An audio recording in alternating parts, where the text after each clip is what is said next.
class. Today we are going to do a very famous sermon that was given by Gautam Buddha at Benares.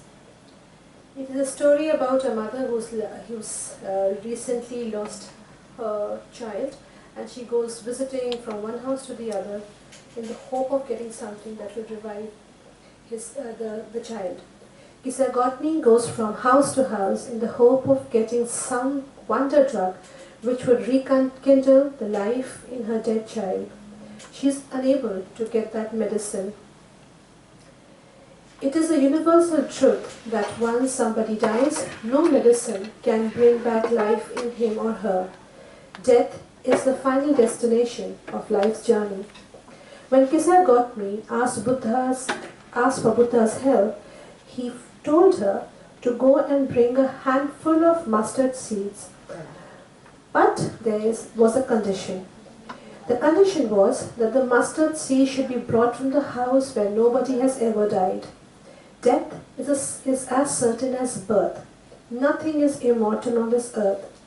Everything gets finished off in the due course of time. Kisagotmi is up to an impossible task of finding a household where nobody has ever died. After she was unable to find a house, as per Buddha's criteria, she understands the inevitability of death. She understands how futile it is to cry endlessly over the death of someone. She understands that the life should go on, and as people carry on with their lives after abrupt intervals of tragedies, but life goes on.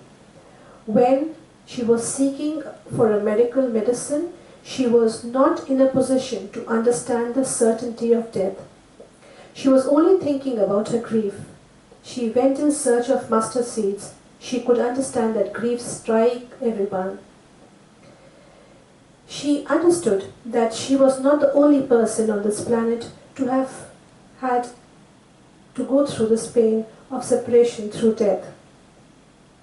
Buddha guided her to discover the sorrow of others.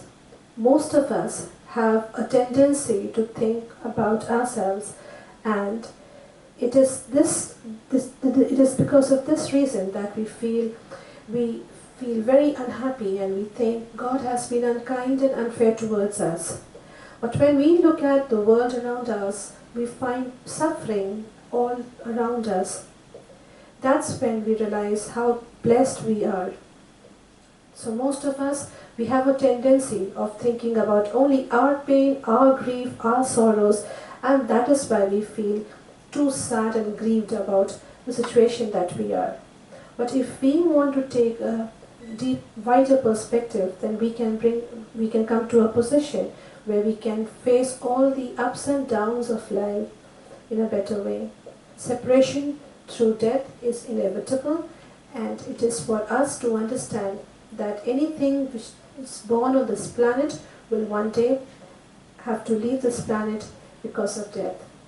We should armor ourselves with strength to bear the loss and to fill ourselves with some kind of understanding and some kind of peace that many may not understand, but we have to move on with life. This sermon in Benares was a great sermon which helped this mourning mother bear the loss of a dear son. Thank you, class.